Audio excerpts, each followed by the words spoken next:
Hello, bienvenidos de nueva cuenta a Razonando mi Fe. Yo soy Liz Franco y vamos a continuar con este recorrido virtual por las basílicas papales. Hoy toca el turno a San Pablo Extramuros. Tengo que admitirlo, esperemos que no haya sentimientos, pero es mi favorita de las 4 basílicas papales. No sé qué tiene, que es la que más me gusta. Así que espero que a lo largo de este video tú también junto conmigo te enamores de esta basílica, te den ganas de visitarla o si ya fuiste de volver a ir y verla con otros ojos.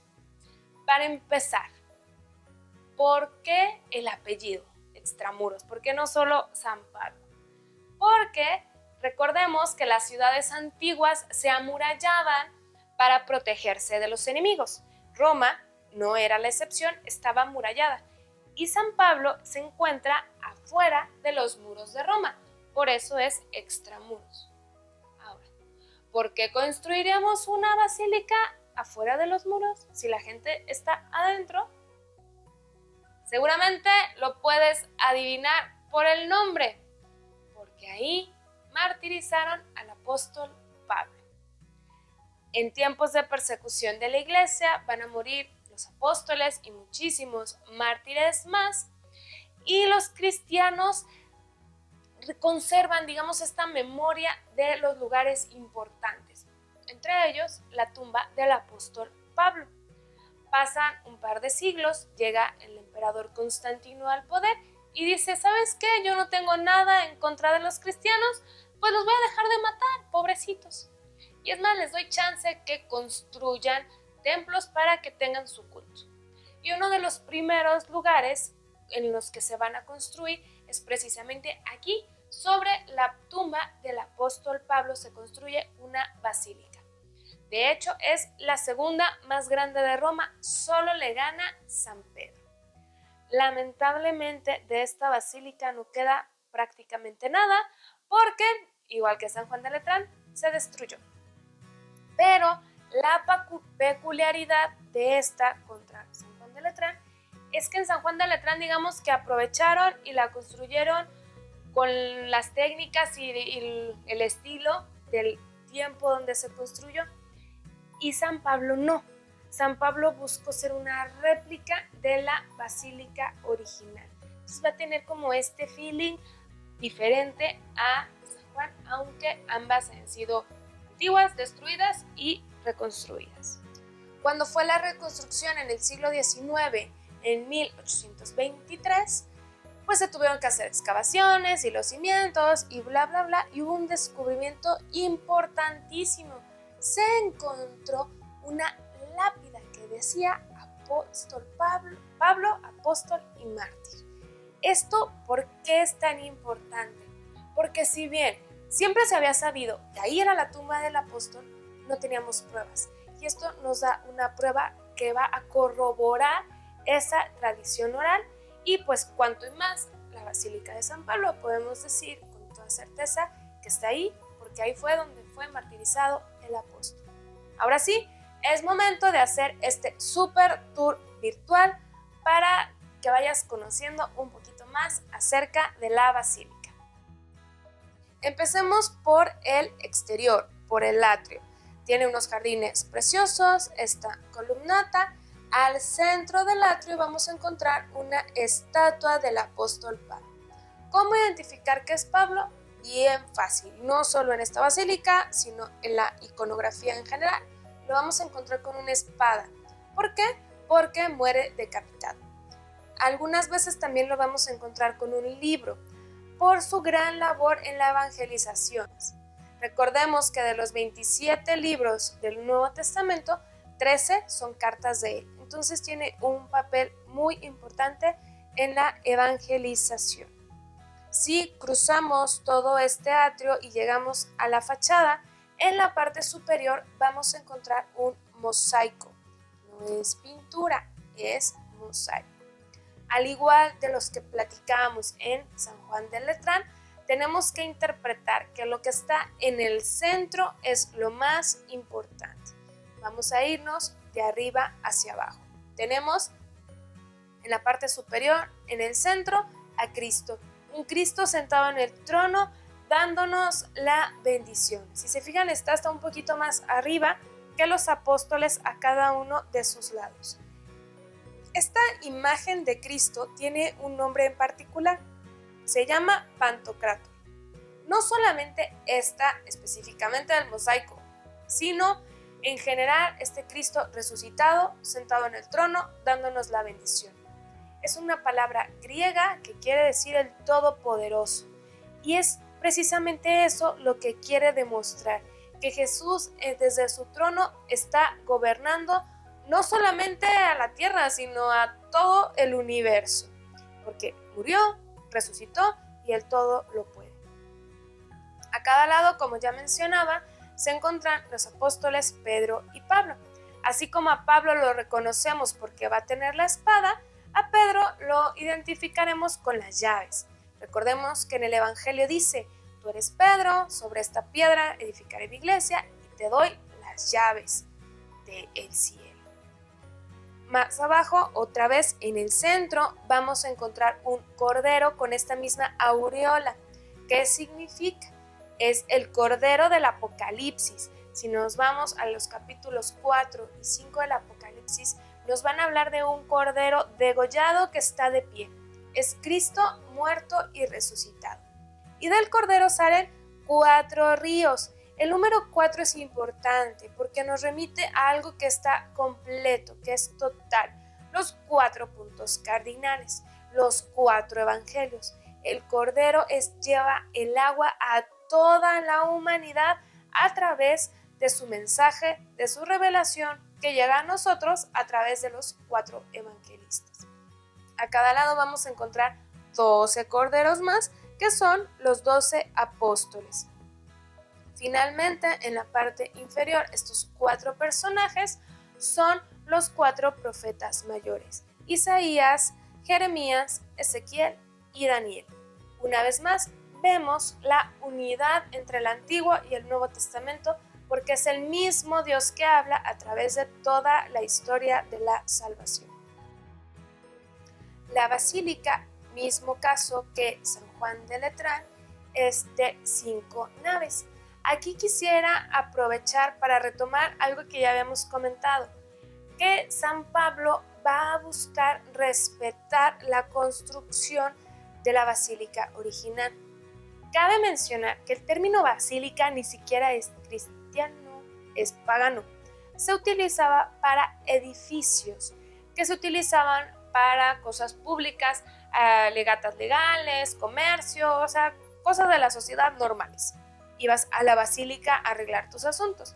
La imagen que vemos del lado izquierdo es una basílica romana a usanzas de la época.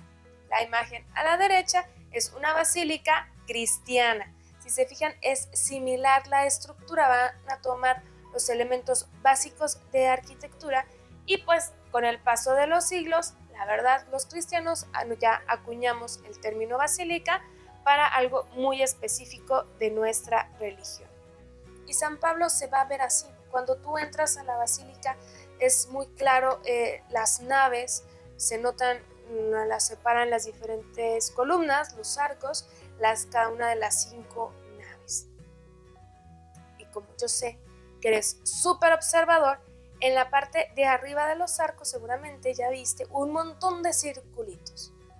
Estos circulitos son mosaicos con imágenes de los papas, desde San Pedro hasta Francisco. Originalmente esta idea fue del Papa León Magno en el siglo V. En su momento eran óleos. Cuando se destruye la basílica se retoma, los poquitos que se rescataron están resguardados y ahora todos son mosaicos. ¿Qué es lo importante de que existan estos mosaicos de los papas? Que podemos ver desde Pedro hasta Francisco cómo no se ha perdido la sucesión apostólica. Encontramos el nombre, la imagen y los años en los que fue su pontificado. Y un detalle interesante, el Papa Francisco está un poquito más iluminado que los demás y antes de él era el Papa Benedicto y así nos la vamos llevando según el Papa en curso. Si seguimos caminando hacia la parte frontal de la basílica, encontraremos una vez más a Pedro y a Pablo, estas esculturas gigantes para pues simbolizar justo lo que son nuestros pilares de la iglesia. Y ahora sí, en el centro, igual que en San Juan de Letrán, encontramos el baldaquino. Este baldaquino fue construido en 1285, es medieval, por encargo del abad benedictino Bartolomé. También a su alrededor encontraremos bajorrelieves con diferentes escenas del Antiguo Testamento. Debajo del baldaquino, tantito antes, que les gusta que sean unos 5 o 6 escalones hacia abajo, tenemos la tumba del apóstol. Aquí es justo donde se encontró la lápida que les comentaba, que nos indica el lugar donde fue sepultado después de su martirio.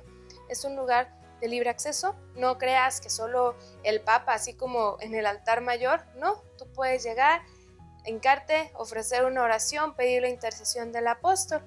Y cabe mencionar que aquí también se encuentran los restos de Timoteo, este obispo apóstol de Pablo, a quien él mismo le escribe 2 cartas que encontramos en el Nuevo Testamento. En la parte de arriba encontramos el Arco del Triunfo. ¿Qué es el Arco del Triunfo? En una basílica, literal es un arco previo a donde está el altar, pero una vez más tomamos inspiración de costumbres paganas. Seguramente has escuchado hablar del Arco del Triunfo en París, incluso en Roma también hay un Arco del Triunfo. Los emperadores los mandaban construir después de ganar guerras muy importantes y estaban adornados con escenas de la guerra o de su vida y pasaban por debajo como celebración del logro o de la guerra ganada. La iglesia no se podía quedar atrás. ¿Por qué? Porque Cristo es el mayor emperador del mundo, no solo es un imperio, es el universo mismo. Y encontraremos en ciertas basílicas antiguas también este Arco del Triunfo. En San Pablo está decorado una vez más con mosaicos y lo mismo, al centro, hasta arriba, la cruz y tantito abajo el Pantocrator. Lo más importante, una vez más, y siempre será Cristo mismo. A cada lado encontramos 4 figuras que van a representar a los 4 apóstoles. Pues Lucas, el hombre Mateo, el león Marcos y finalmente el águila Juan. Y en la parte de abajo 24 ancianos. Si no los quieres contar, créeme, 12 de cada lado. Estos 24 ancianos también aparecen en el Apocalipsis. En los capítulos 4 y 5, donde se nos menciona este cordero degollado, se nos va a narrar, a platicar cómo es la liturgia en el cielo, cómo es una misa en el cielo. Y habla de estos 24 ancianos que están alabando a Dios. Básicamente, la escena que estamos viendo aquí en este mosaico es el cielo. Y abajo, ¿por qué no? No podían faltar Pedro y Pablo, pilares de la iglesia. En la parte de atrás de este mismo Arco del Triunfo encontraremos otro mosaico. Una vez más, al centro, Cristo, el Pantocrator, lo más importante. Y a cada lado están otra vez Pablo y Pedro.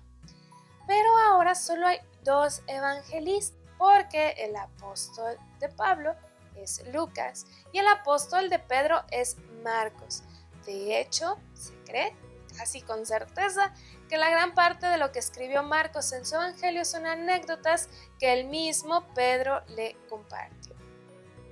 Si seguimos un poquito más enfrente, después del Arco del Triunfo, nos toparemos con el ábside. Y al igual que en San Juan de Letrán, está decorado con un mosaico. ¿Qué tiene de diferente este ábside? Es todo. Para empezar, en la parte superior tenemos como un dibujo pareciera abstracto, pero no lo es. Está representando una tienda de campaña. ¿Esto qué tiene que ver con Cristo, con Pablo, con Pedro? Un montón. Si nos vamos ahora ya no al Apocalipsis, sino hasta el Éxodo, al Antiguo Testamento, recordarás que Dios le da las tablas de la ley a Moisés. Moisés las recibe y las guarda en el Arca de la Alianza. Esta arca a su vez está guardada en la tienda del encuentro. Los hebreos no tenían casas, vivían en tiendas de campaña y el Arca de la Alianza tenía su propia tienda. El Arca de la Alianza para los hebreos es el equivalente para nosotros los católicos como el sagrario. Es la presencia de Dios mismo. El hecho de que esté esa tienda en la parte de arriba es la presencia de Dios mismo, por eso está en el centro centrísimo hasta arriba. Abajo, Cristo, una vez más el Pantocrátor, dando la bendición, sentado en el trono, gobernando el universo. A cada lado tenemos a Pablo y a Pedro. Algo que vamos a encontrar no solo en este mosaico, sino en más lugares dentro de esta basílica, es que Pablo está a la derecha. Normalmente es Pedro, porque sobre él se funda la iglesia, el primer papa, etc. Pero, pues la verdad aquí los artistas se tomaron un poquito de libertad creativa, simplemente porque es la basílica dedicada a Pablo. No le queremos quitar protagonismo a Pedro, está en todos lados, pero solo por hoy le damos chance de que Pablo sea quien está a su derecha. Al lado de Pablo encontraremos a Lucas, como ya dijimos, apóstol de Pablo, y al otro lado de Pedro a su hermano Andrés. A los pies de Jesús se ve una figura blanca. Es un papa en oración, es el Papa Honorio III, que pide que se ponga su figura a los pies de Jesús. El tamaño, una vez más, importantísimo. Él se considera pequeñito ante la grandeza de los personajes que están en el mosaico. Inmediatamente abajo del trono de Jesús encontramos un trono un poco más pequeño, mucho más pequeño, con una cruz. Una vez más, la cruz encima del trono. La cruz ya no es un símbolo de vergüenza, de pecado, sino de triunfo y de salvación. Sin embargo, a la resurrección se llega por la pasión, y por eso a cada lado de la cruz vamos a encontrar los instrumentos de la pasión: la corona de espinas, la lanza, los clavos y finalmente la esponja. Estos solo son algunos aspectos acerca de la Basílica de San Pablo. En serio te invito a que si tienes la oportunidad no te la pienses, vayas y la conozcas. Es sumamente hermosa. Cuando vayas te acuerdes de mí y te fijes en todos estos detalles para que lo aprecies mejor. Esto fue todo por hoy. Yo soy Liz Franco. Estuviste en Razonando mi Fe. Y recuerda, razona, cree, ama y contempla.